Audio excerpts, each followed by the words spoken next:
Hey there, Duster Dan coming at you. I've been wanting to do an agricultural video on avocado trees and how to care for them.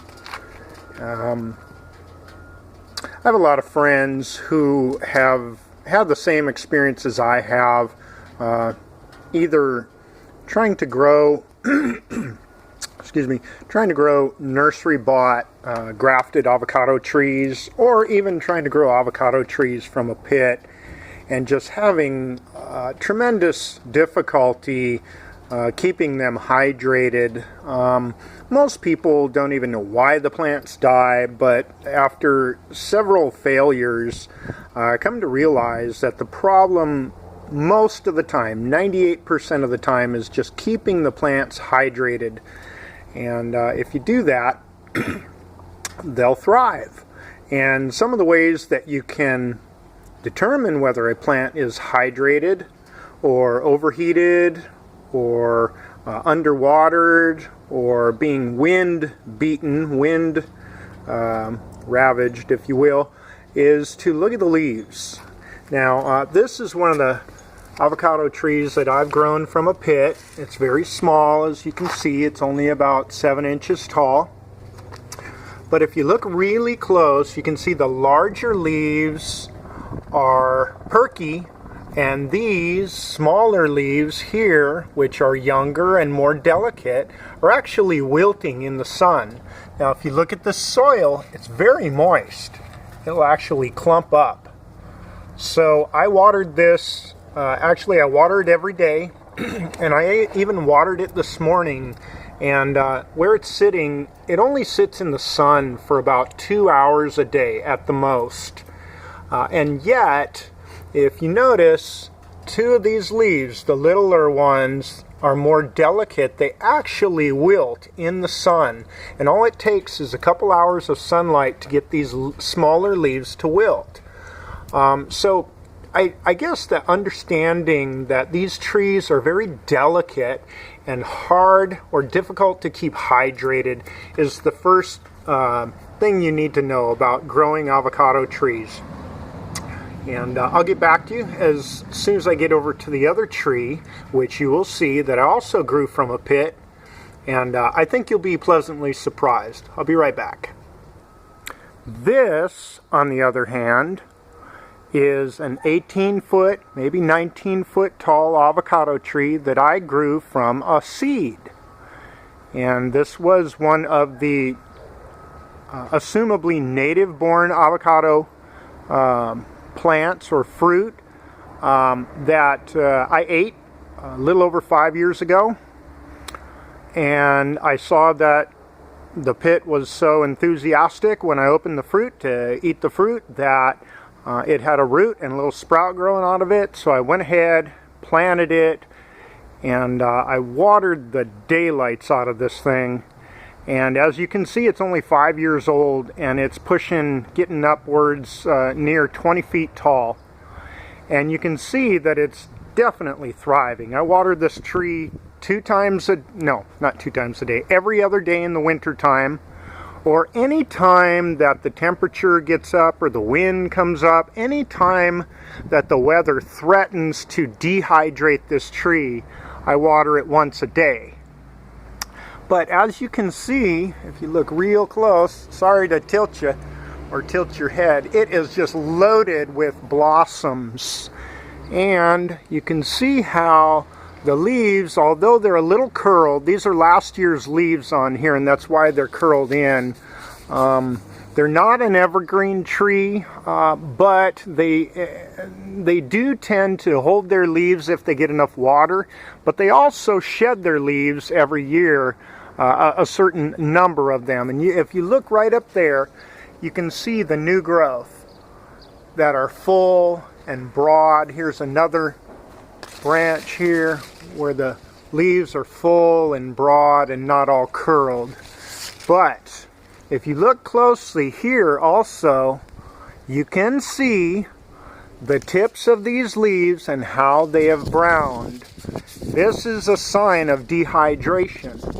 Now, I even though I water this thing every other day in the winter time and every single day in the summer, and I know how hard it is to keep these hydrated, nevertheless, my tree ended up with dehydration a little bit on the tips of the leaves, and you can see where they're browning on some of these. But this is extremely minor compared to what I've experienced with some of my other trees that unfortunately did not make it because I didn't realize it was a hydration problem before it was too late for those trees. But anyways, the long and short of it is, this is a beautifully massive and healthy tree because I keep it hydrated. And you can plainly see all the blossoms that are just bursting out on these branches. Now, this is the third year that this tree has blossomed. The first year it had, I would guess, about 2,000 blossoms, 3,000 blossoms or so. Obviously, I didn't count them, but it had a lot of blossoms the first year that it bloomed when it was 4 years old. And last year it really blossomed out again the second time, but the first year all the blossoms fell. And I think it was just because it was not mature enough yet. I had no fruit at all the first year when it was 4 years old. But last year when it blossomed out, about, I'd say a couple hundred of the blossoms pollinated, and I ended up with about a couple hundred little avocado fruit, and most of them fell. 3/4 of them dropped, and about 25% of them stayed on the tree and grew to their full size. I'll come around under here and I'll show you one that's still hanging on. It is February 19th. Actually, here's two of them. There's one right there. They're about 13 ounces or so. There's another one right there hanging on. I haven't picked them because I want to see actually how long these can stay on the tree without going bad. These were ready to pick in September of last year, 2014, and they're still on the tree here in 2/3 of the way through February, hanging on nice and healthy. The skin's not rotting on them or anything, and so I want to see how long these fruit will actually hold on this tree. But anyways, I acquired about 50 avocados off of this baby last year.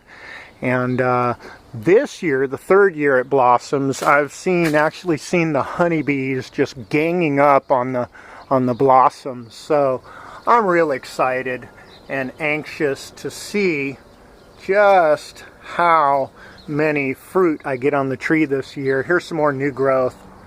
You can see how hydrated these leaves look. They're just absolutely gorgeous, and this tree is really happy.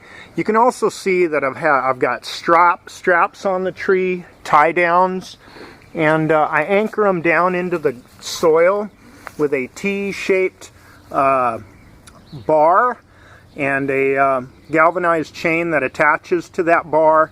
Now the anchor is actually back here, and I cut a groove here to run the chain through, and that way this bar that's back in here that the chain is attached to can never be pulled this way no matter how hard the wind blows. But that's exactly why I have the straps on this tree, because this winter, perhaps late last fall, the Santa Ana winds came up here so bad that this tree was actually hanging way down over here. This trunk is a good 5 to 6 inches thick, and yet the wind had pushed it all the way down here, and I had to literally pick it back up with a come-along, which was attached to that curb down there. And so I had something nice and solid to tug on it with, but I had to use a ratcheting come-along to pick this tree back up vertical. And since then, I've since packed the soil back down and watered it, and the soil is, packed back down around the roots, and the tree's doing fabulous now. But I keep the ties on it just in case the wind comes up. I usually keep them a little bit loose.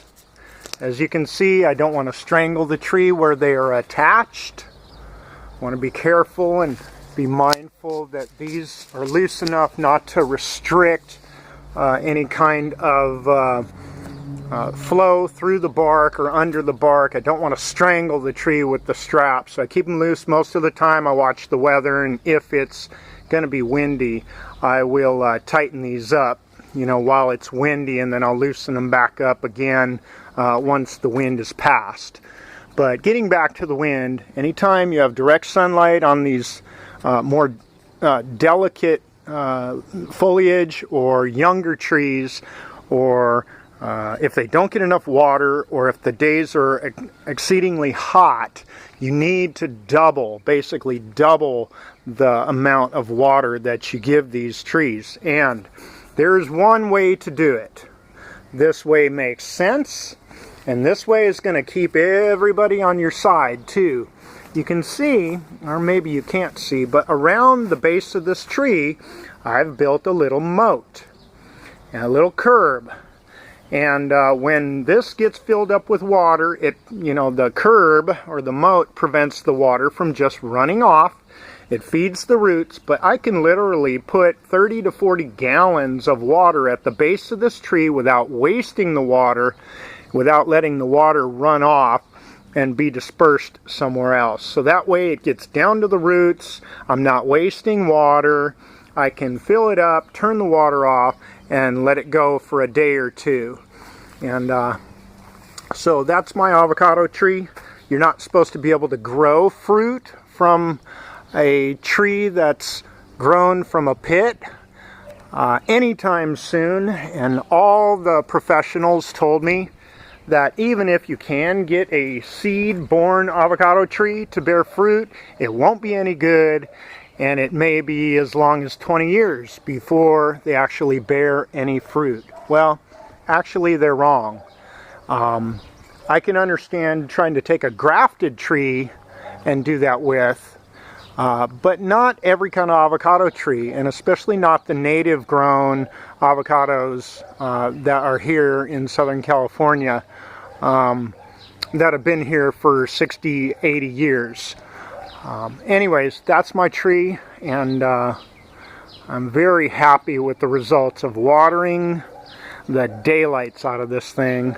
I watered it this morning. I did not water it yesterday. I watered it the day before.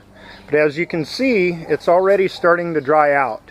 That's how much water these trees literally scarf down on a daily basis. Now I'm going to take you over to my smaller tree. This is a nursery-born tree, a grafted tree, and it's doing quite well also. Although the frost got to it last fall, early winter, and basically shocked all the blossoms from producing or germinating. So every place up here near the top of the plant where you would normally see blossoms this time of year are all gone, and the only thing you see are the new tender shoots ready to come out and greet the spring as the weather is changing now.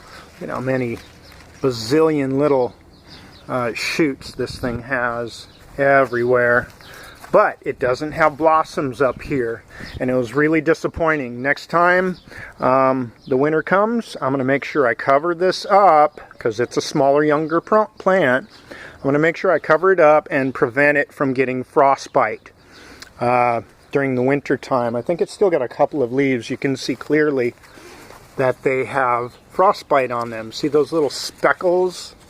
That's from the frostbite from last year. Anyways, it shocked all the blossoms, and none of them on the upper part of the plant produced.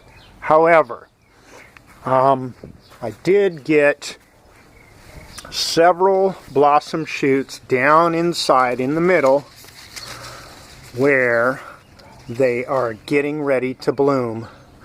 And it's not exactly where I wanted them, You can see down inside there, because as these pollinate and start holding their fruit, they're going to be hanging real low on the tree, and that's not the best place to have your avocados. You want them to be hanging about in the middle.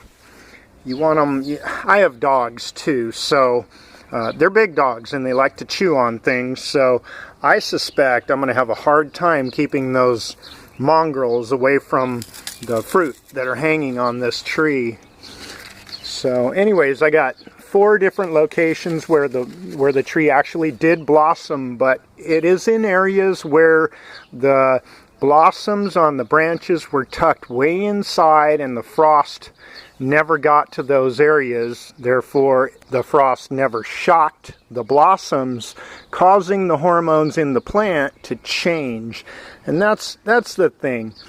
A healthy tree grows everything at just the right time because of the chemicals in the plant, the hormones, the nutrients, the water that carry all those hormones and nutrients around are all at sufficient levels. And that's how a plant thrives, especially these avocado trees. So anyways, this is a Pinkerton. I bought this a little more than, about a year ago, actually. Right now, I remember when I purchased it, it had some blossoms on it. I actually got one fruit off of it last year. About 20 of them pollinated, most of them dropped, and I had one that hung on for several months, I'd say about 8 months. And until one day, unbeknownst to me, it dropped off and I found it in the middle of the yard, and guess who was chewing on it? Yep, those mongrels all the way up there. So it was full of teeth marks and it never got a chance to actually ripen properly. But beautiful little tree, nice and healthy. You can see how rugged it looks and how green the branches are, but this thing gets plenty of water. And you can see I've done the same thing with this one. I've created a nice basin down at the base. It'll hold about 20 gallons of water.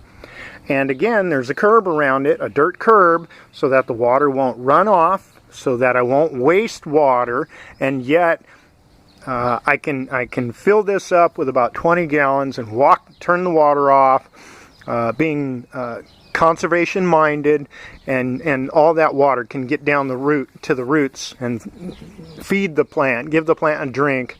But not wasting it, but providing plenty of water when it needs it. And I can walk away from it for a day or two knowing that the plant will be okay. So I love to take care of these first thing in the morning before I go to work. Make sure they have everything they need. And that way I can come out here looking for some delicious avocados come the end of the year or early spring, and not have to worry about them dying like the first 4 or 5 trees that I managed to kill because I failed to water them. One last note regarding fertilizing and nutrients. Oh, here we go, little honeybee. You do your thing, little bee. Thank you, Jesus, for the bees. One more thing regarding fertilizing and nutrients. They are not as important as it is to water these trees. The reason being is, regardless of how much nutrients are in the soil, if you don't have enough water in the soil, the sodium content or the nutrient content can get so high, particularly sodium, can get so high in the soil that it literally burns the leaves, regardless of whether they have fertilizer or not. And so I've found from experience that fertilizer's probably not the most important thing to these trees. Although it is important, it's not the most important thing, because without water, the fertilizer will just burn them and dry them out. They need water in order to process and metabolize the nutrients, the minerals, and anything that you're going to put down into the soil. So what's the key to a healthy avocado tree and getting delicious fruit? water them well. And just about the time you think you haven't watered it, or rather you've watered it too much, I'll tell you from experience, you haven't watered it enough. And be responsible. Don't waste water. Build yourself a curb around it, deep enough to hold 20 to 50 gallons depending on the tree. Water it every other day in the winter time, or in the cooler weather climates. Anything under 80 degrees, water it every other day. Anything over 80 degrees or windy, or if it's a young tree in direct sunlight, water it every day. But especially in the wind or 80 plus degree temperatures, you're going to want to keep that tree hydrated just like you would during the summer. Water them every single day. This is Duster Dan signing out. This is just one of the things I like to do in my spare time. Have a blessed day, and I'll catch you on the next video.